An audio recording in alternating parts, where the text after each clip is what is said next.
Então é Natal e quais foram as suas piores leituras de 2025? Eu preciso admitir que se eu fosse pegar um pouquinho mais pesado nessa lista, talvez teriam mais nomes do que os que eu coloquei aqui.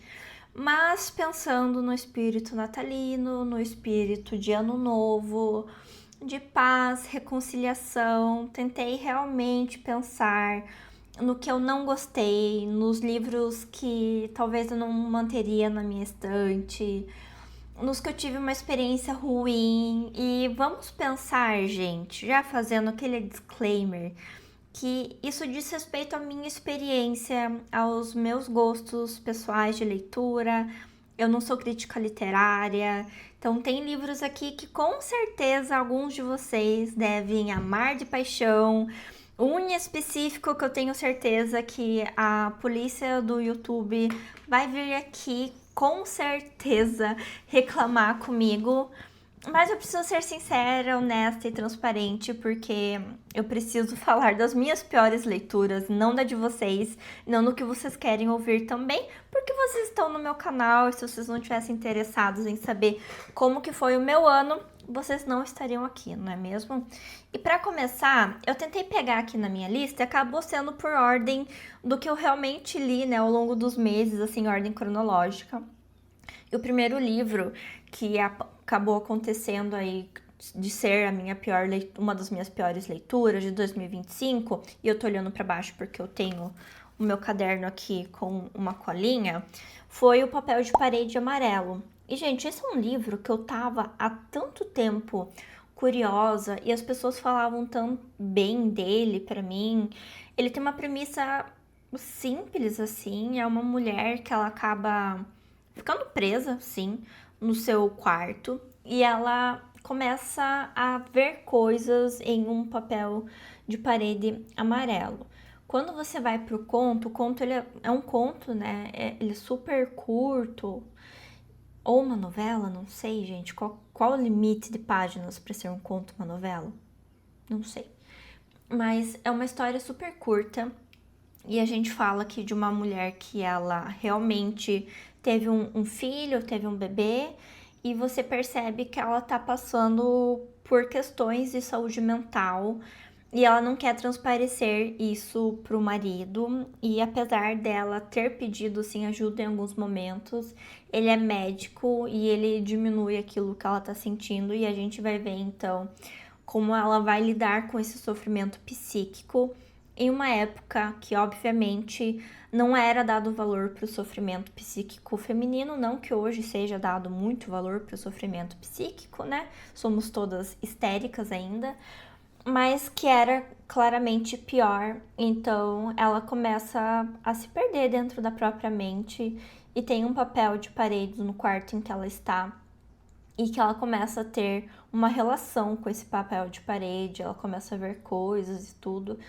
E, enfim, tem um final condizente com aquilo que está sendo construído. Só que eu achei que fosse ser mais, sabe? Eu acho que de tanto que falam, colocam muito como um dos primeiros contos feministas, colocam muito sobre ser um conto extremamente psicológico e tudo. Eu acho que a forma em que isso foi entregue é muito simples. Eu esperava uma escrita melhor, eu esperava mais profundidade, mesmo que em poucas páginas. Eu não sei, gente, ficou aquém, assim, daquilo que eu tava esperando. Então a minha experiência foi totalmente frustrada, assim, sabe? Eu acho que tinha potencial para entregar mais.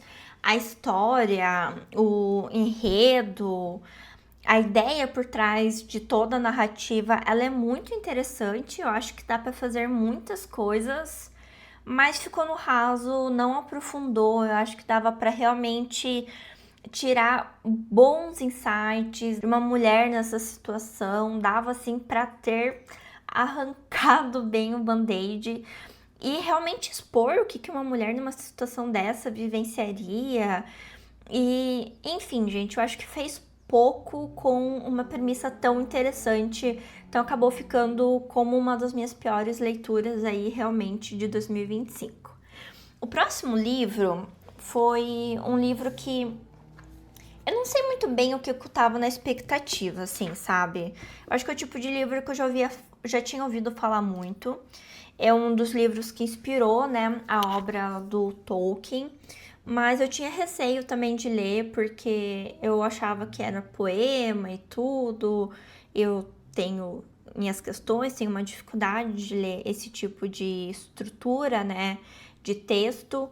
Mas eu fui então na leitura conjunta da Gabi Junks, que ela estava fazendo com os membros dela, que foi o Beowulf. E, gente, assim, foi bem interessante ver o quão tem de Tolkien aqui, né? O quão o Tolkien utilizou realmente essa história para inspirar toda a construção do seu universo mágico. Então, quem já leu O Senhor dos Anéis e outras obras dele vai realmente encontrar as coisas aqui, e isso é interessante, isso é gostoso, né? A gente vê assim, fazer essas conexões, tipo, nossa, que legal, então aquilo que o Tolkien faz naquele livro, com aquele personagem, tá aqui. Você parece, faz aquelas conexões, assim, e eu adoro isso, né? Eu acho que é um dos tipos de prazer mais gostosos, assim, realmente na literatura, porque você vê o universo se conectando, né? Eu adoro fazer conexões na literatura e para mim é a forma com que o conhecimento se consolida. Para mim não adianta eu ter lá uma referência solta se eu não consigo dialogar com outras coisas na minha cabeça, né? E a gente vê isso acontecendo aqui em Beowulf. Mas, gente, que texto chato. Meu Deus do céu. Eu não vi a hora de acabar esse livro. Chato, maçante, sem empolgação, sem emoção. Tem umas horas assim que eu tava pegando o livro e eu tava virando assim a página e tipo, meu Deus, o que que eu li nas últimas 2, 3 páginas? Aí eu voltava. Então, assim, é um livro que vai explicar todo o movimento de um herói ali, tanto o momento em que ele ganha fama, desde quando. E daí ele vai ter um grande movimento heróico contra um monstro. E daí a gente tem uma segunda empreitada dele, quando ele já é rei e tudo. E ele vai ter daí um novo momento em que ele vai ter uma grande luta contra um outro monstro e tudo. Então é muita jornada do herói. Mas, gente, ai, que chato, gente. Eu fiquei pensando assim, o Tolkien pegou isso daqui e fez uma caipirinha tão bem feita desse limão. Sabe aquele limão que tá meio velho, assim, na geladeira? Meio troncho, meio murcho. E ele fez milagre daquele limão. Eu fiquei com essa sensação. Porque só uma mente tão criativa e tão imaginativa como a do Tolkien para conseguir fazer com tanto que a gente tem aqui. A minha cabeça, obviamente, não é possível fazer isso, porque eu não sou Tolkien, mas eu não consegui, sabe? Não consegui mergulhar nessa história, não consegui me conectar com nada que estava aqui. Eu li porque chegou no momento que estava muito longe para voltar atrás e era mais fácil terminar, assim, e ter passado por essa experiência. Foi bom porque agora eu entendo de onde o Tolkien vem, e isso é maravilhoso.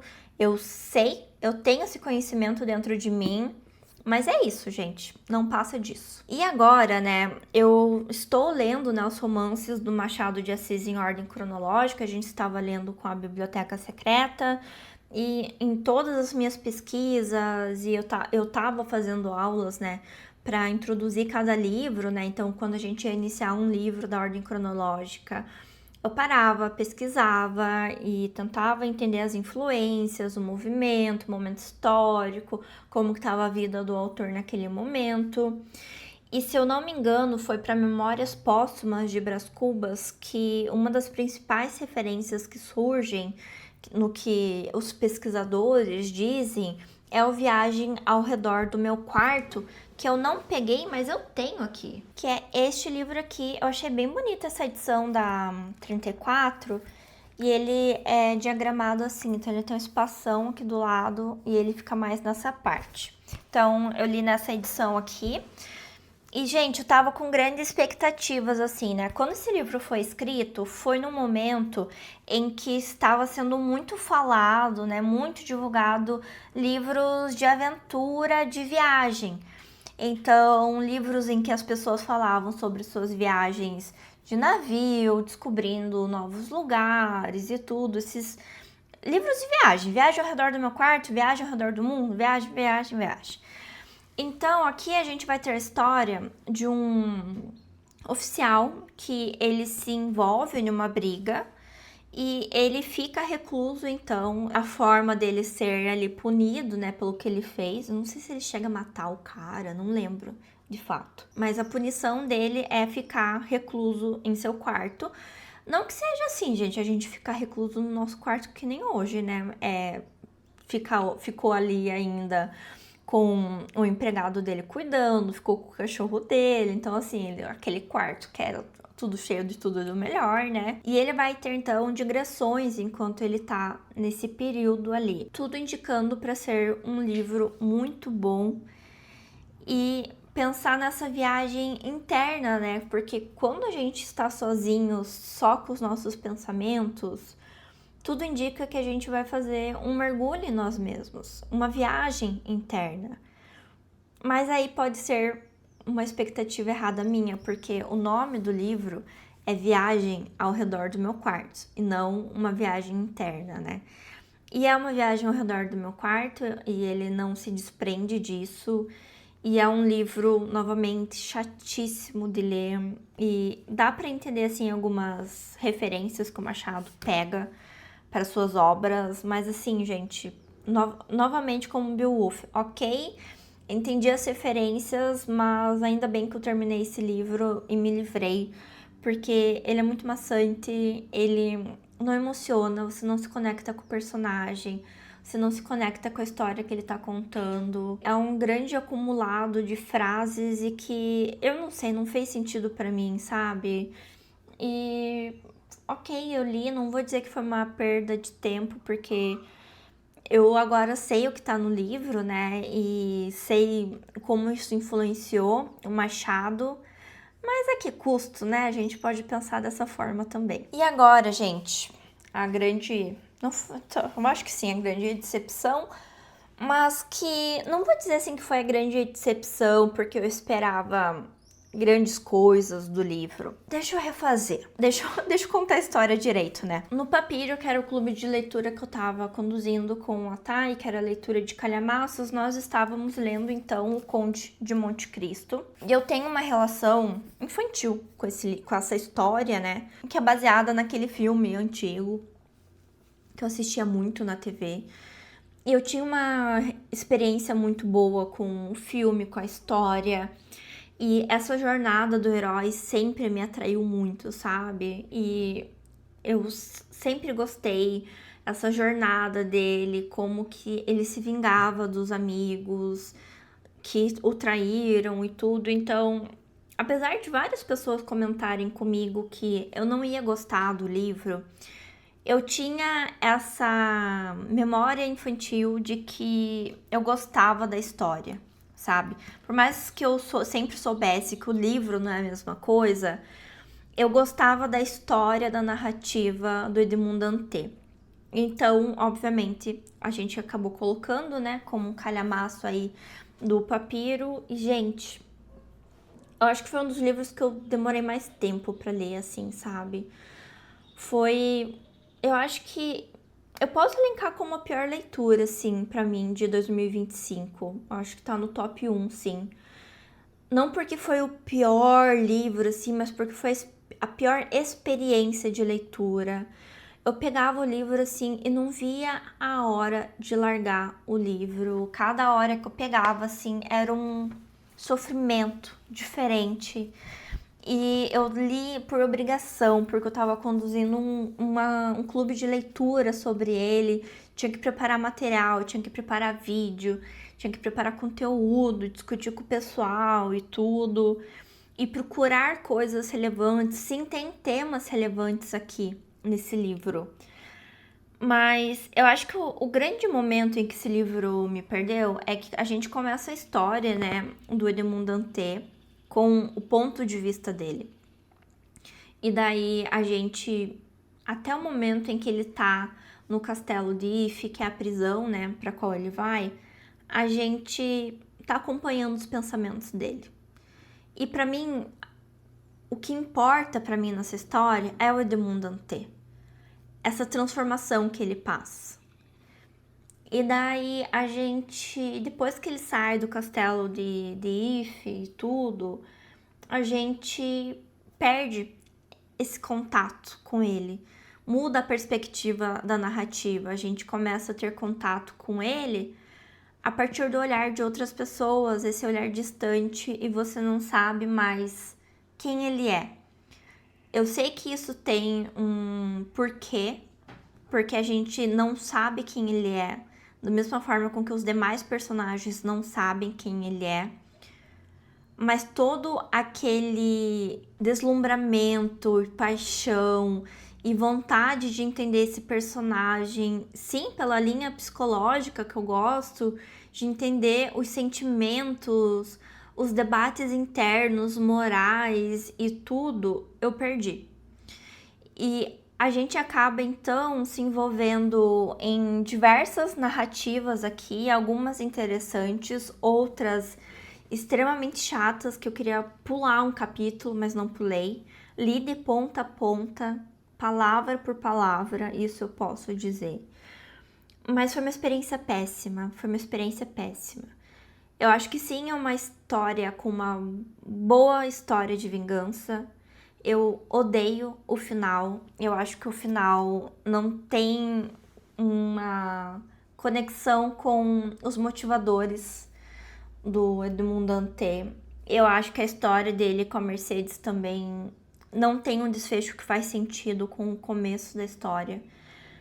Mas, enfim, né? Quem sou eu pra dizer, além de dizer da minha própria experiência, né? Então, Conde de Monte Cristo, com certeza, foi a pior experiência desse aí 2025. Eu falo isso com muita tristeza, porque foi uma jornada e tanto. Foi... Quantas páginas? 1.375 páginas. Eu tô terminando agora o Don Quixote. Falta um quarto do Don Quixote. Eu não sei se ele tem mais páginas do que o Conde de Monte Cristo, mas assim, gente, é uma jornada longa, né? Para no final de tudo esse processo você avaliar como a tua pior leitura de 2025. E, enfim, mas é realidade. Mas vamos avançar então para as últimas leituras, né? Tá ficando grande esse vídeo, eu só tô metendo pau nos livros, né? Mas a outra leitura foi a literatura como remédio, do Dante Galliano. Eu fiz um vídeo sobre esse livro aqui, não só sobre esse livro, mas o nosso comportamento como leitor diante dos livros. Eu vou deixar o link para vocês. Porque esse livro aqui, ele tem como premissa falar de um estudo que o Dante Galliano conduziu com estudantes de medicina, que ele tinha como intuito fazer ali exposição com literatura de ficção clássica, para que eles oferecessem serviços mais humanizados para seus pacientes. Então essa era a premissa, só que depois de... É um espaçamento bem grande, tá? Essa diagramação eu já mostro pra vocês, mas depois de 220 páginas, ó, bem grande o espaçamento. Depois de 220 páginas, foi exatamente o que ele não concluiu. Então, a premissa do livro não foi entregue, mas me ensinou, assim, a como a gente precisa ser fiel, assim, àquilo que a gente espera dos livros. E eu acho que, às vezes, a gente, em vez de responsabilizar autores e aquilo que eles estão prometendo com o livro, principalmente de não ficção, a gente sempre se coloca nessa posição, tipo, ai, talvez tenha sido eu, ou talvez eu que não tenha entendido, ou estava num momento ruim. Não, gente, às vezes a galera faz uns livros que é só para vender e fazer dinheiro, e eles não entregam aquilo que eles estavam prometendo, E cabe a nós, como leitores, falar sobre isso e esperar exatamente aquilo que nos foi prometido, porque, principalmente em livros de não ficção, gente, eu tava esperando uma coisa aqui que, por sinal, ia me ajudar nos meus atendimentos clínicos. Então, isso daqui foi a nível, assim, eu ganhei de presente, né? Mas o meu interesse inicial por esse livro aqui foi a nível de pesquisa, foi a nível de estudo. E assim, obviamente a gente também não pode esperar que todos os artigos publicados sejam de qualidade, e a gente não pode esperar que todos os livros publicados sejam de qualidade, como esse. Daí a gente avança para um livro. Gente, o Papel de Parede Amarelo eu li no Kindle, tá? Por isso que eu não tenho ele físico. Bem como A Casa de Barcos, do Ian Fosse. Gente, que livro confuso e que não gostei, tá? Eu vi por indicação da Bruna Krug, e daí me chamou a atenção porque no comentário que ela trouxe no canal dela, ela falou sobre como a palavra angústia é falada tantas vezes nesse livro, e que isso acabou deixando-a angustiada também. Isso, obviamente, me chamou a atenção. Peguei o livro, eu fiz até uma pesquisa no Kindle, realmente é falado muitas. É falado mais vezes a palavra angústia do que tem de páginas no livro. E a gente vai falar daí de um personagem que é um fluxo de consciência, e ele tá falando daí de um amigo dele, que eles eram amigos da infância, eles se afastaram, só que ele encontra esse amigo nas ruas da cidade, quando ele estava andando, né, que esse amigo veio passar as férias de verão na cidade em que ele mora, e ele começa a ter uma relação meio estranha daí com a esposa desse amigo, ela se atira pra cima dele, enfim. E a gente começa a perceber que tem alguma coisa mal resolvida dele com esse amigo. Não gostei do estilo, não gostei da forma que é entregue essa história, não gostei do final, não gostei de nada.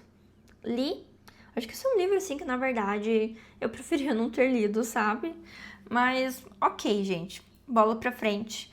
E o último livro dessa toada dos piores livros lidos em 2025, estamos terminando então essa lista, é o Ecos da Floresta, da Liz Moore. Comentei um vlog aqui com vocês sobre este livro, e aqui a gente vai acompanhar um acampamento que é conduzido por ele é mantido por uma família de banqueiros super rica, e uma família que trabalha para eles daí, que atuam no dia a dia desse acampamento. A filha daí desses banqueiros vai de fato passar o verão nesse acampamento, e nisso ela some. Mas isso não seria um problema grande caso o filho deles não tivesse sumido, não no acampamento, mas nos arredores do acampamento, 10 anos antes, e nunca tivesse sido encontrado. Ele nunca foi encontrado, na verdade. E começa então uma busca policial, tanto por ela, como fica meio que reaberto, né? Eles reabrem o caso do desaparecimento desse irmão dela, né? Porque a gente começa a perceber que algumas coisas têm em comum um caso com o outro. É um livro cheio de clichê, batido, e eu acho que é ok você usar clichês, mas tem um limite de clichê, tem um limite de frases prontas, tem um limite de cliffhanger que você usa no livro. E eu acho que o final dele, tem uma policial aqui que ela faz uma coisa, uma investigadora, né? Quando ela desvenda, né, o caso, e ela faz uma coisa assim que pra mim é considerado, não que pra mim é considerado, não, hoje, perante as leis do governo, é um crime. E isso é feito de uma forma totalmente romantizada aqui, sabe? Então, um dos piores livros que eu já li, assim. E eu vi muito influencer fazendo propaganda desse livro, divulgando, fazendo publicidade. E, gente, eu não sei, assim, sabe? É um livro cheio de clichês. Você vai terminar daí um capítulo e daí é feita uma frase de efeito para começar o próximo, que é naquela tentativa de te deixar conectado para você continuar lendo. Só que assim, isso fica tão batido porque é usado em todo momento, porque não é isso que vai te manter conectado com o livro. Também em alguns momentos, mas é a construção, sabe? É aquilo tá tão interessante que não é uma frase no final de um parágrafo que vai fazer você não querer largar o livro. É a atmosfera, é aquilo que vai sendo construído aos poucos. É como as coisas vão se encaixando, as perguntas que você vai se fazendo e você quer responder aquilo. Mas não, assim, sabe? Eu achei uma escrita bem pobre, sendo bem sincera, tá? Não recomendo, vão por entretenimento de vocês, se vocês quiserem, não me entreteve. No final, eu fiquei extremamente o que aconteceu com essa menina, uma menina de 13 anos, que fique claro. Caso você tenha chegado ao final, que você tenha gostado do livro, lembre quem você era aos 13 anos e lembre o que essa investigadora aqui fez no final desse livro. Só digo isso, tá bom? Enfim, gente, passado meu mini surto. Quais foram as piores leituras de vocês aqui nos comentários? Deixem pra mim, porque a gente pega muitas indicações nesse final de ano, com várias listas que o pessoal vai fazendo, mas é importante a gente pegar também as contraindicações, os livros que a gente pode querer ler mesmo assim, mas é bom a gente ir assim, com aquela pulguinha atrás da orelha, sabe? Eu acho que isso também é importante para nossa experiência. Espero que 2026 venham com pouquíssimos livros nessa lista, mas a gente tá sempre sujeito a isso, né? Espero que você tenha ficado até aqui nesse vídeo. Se você ficou, tenha dado um like nesse vídeo, tenha se inscrito no canal, tenha dado um hype caso tenha aparecido essa opção para vocês. E espero vocês nos próximos vídeos aqui do canal.